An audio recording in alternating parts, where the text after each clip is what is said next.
Gelip atıp dep kar geldi. Köktaş Mirzabek Polvon. Samanға narырақ қаратып ұрасың, Саман жаққа топқа қаратып ұрасың Polvon. Köktaş Mirzabek Polvon. 20 bin so'm ақша bir алтын құрға келіп atады. Yaşar Polvon, urdi Polvon. Urdi. Mashinaga gidiyoruz Polvon, mashinaga.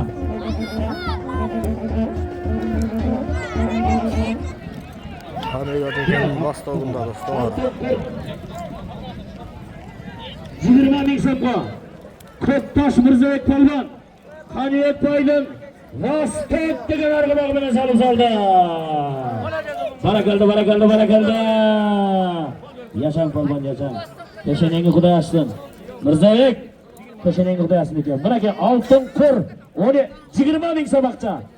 Jo'g'orqi varaqadamiz Yenish Polvon. Ko'k suvda ketib o'tadi. Quva Polvonni ko'k suvda ketib o'tadi.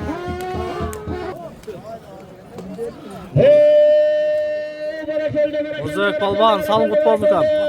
Azamazsın. Bir altın kur 20 bin so'm. Ajakamning Vostog'i.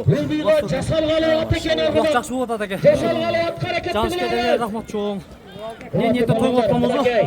Allohning niyatini yetkazsin ha. Amin. Sizga da rahmat cho'ng. Alloh nur iskan birazdan yaxshi.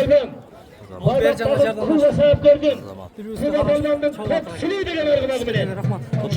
Omating bersin.